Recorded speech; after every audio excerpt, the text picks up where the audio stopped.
Well, good to have you back here on a Monday. Do appreciate you stopping by and spending some time here. Disney has decided to put a pause on all business dealings in Russia, finally, to show support for Ukraine and serve as an example of how they are against human suffering, they say. How very noble. However, when it comes to China and the Uyghurs and child slave labor, it doesn't seem Disney has the same strong moral stance at all. In fact, a Disney shareholder, the National Legal and Policy Center, decided to challenge them on it. They asked for a report on Disney's efforts to determine human rights protections in China, which Disney promptly refused. I wonder why that could be. Maybe it's because Disney makes a ton of money in China? They do say that money talks. With me to discuss this, Paul Chesser, director of the NLPC's Corporate Integrity Project. Paul, good for being here. Thank you. Thank you. So is it a case of follow the money? I mean, let's be honest.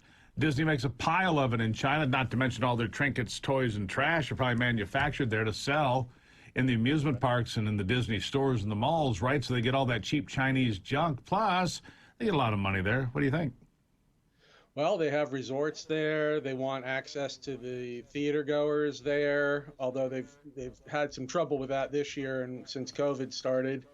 And of course, we don't know, but I'm sure a lot of their merchandise, their stuffed animals and so forth are manufactured over there. But you're right. I mean, it was kind of, we presented our resolution at the shareholders meeting last week for the Disney board and the Disney executives to hear. And it was kind of fortuitous that it's happening at the same time that this war between Russia and Ukraine is going, the Russia invasion there. And a lot of companies, Disney, Apple, Starbucks, McDonald's, those kind of companies that, they have a global presence and they do a lot of business in China.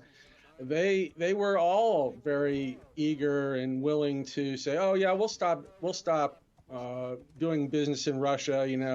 We're going to take a stand here, but none of them have said a peep about China. So it's not just Disney. It's a number of corporations, and of course the difference between the Chinese market and the Russian market is a vast span of revenue. Well, sure it is, but at some point you have to say, listen, we don't support the extermination of the Uyghurs. We don't support slave labor of children. We don't support these things. I mean, if the Magic Kingdom and their princesses are built on slave labor, the toys and so forth, I think somebody would have a problem with that. I think you have a problem with that. Absolutely, we do. That was in our resolution, our request made of Disney's board and its executives was very simple. We're not telling you to shut down Shanghai Disney. We're not telling you to stop distributing movies in China. And our resolution addressed any foreign entities where there might be human rights impacts, not just China, but China is just the example where Disney has made such an effort to access the market.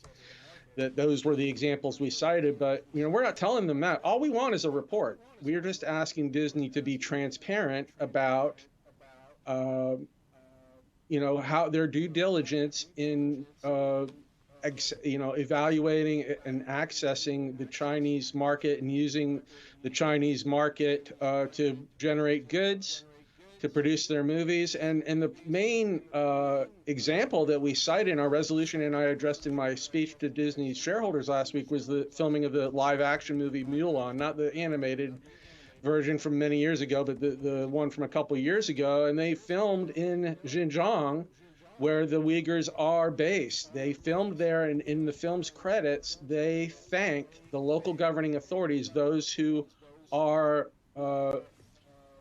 known and have been suspected to be imposing, this forced labor and genocide upon the Uyghurs.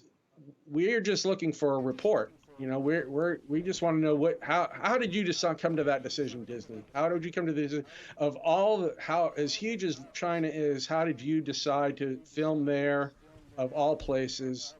And They took a back seat in a deal where they were able to build Shanghai Disney, the resort there. They gave majority control to the Chinese Communist Party controlled company. There's just many examples where we're questioning their decisions and we're just asking them to be more transparent about it. A simple report's all we ask for. Yeah, I don't think it's too much to ask, Paul. In fact, I think it's the appropriate question to ask. I mean, for companies like your own, you don't want to invest in companies. I mean, America used to be about human rights, didn't we? We used to talk about it all the time. Walter Cronkite talked about human rights all the time.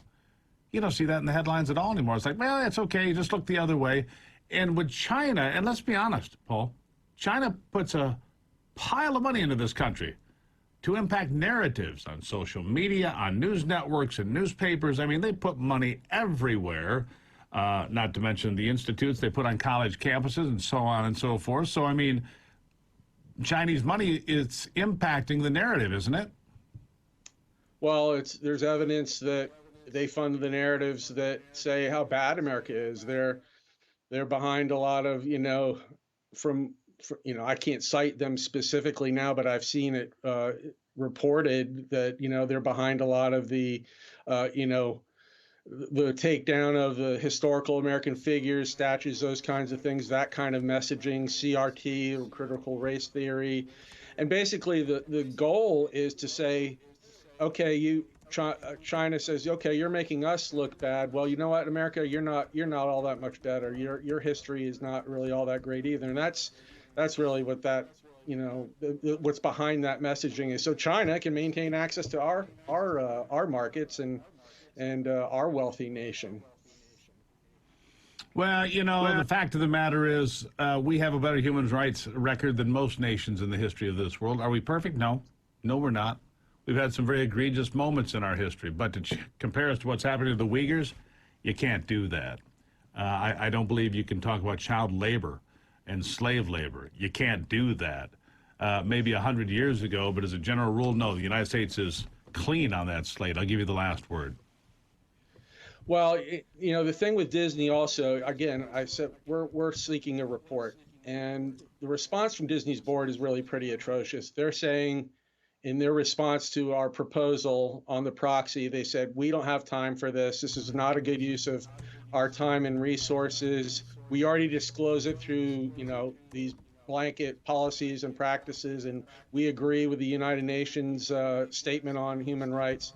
Well, those don't mean anything. They don't address what is Disney's actually and specifically doing, and that's what we want to know.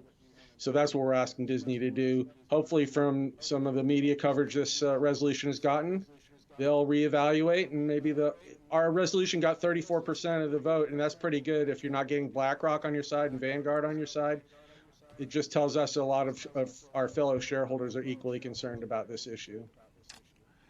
The Magic Kingdom has some problems, it seems. Paul, greatly appreciate you being here, that's for sure. And we'll keep up to date on it. Thank you for stopping in. Thanks, Steve.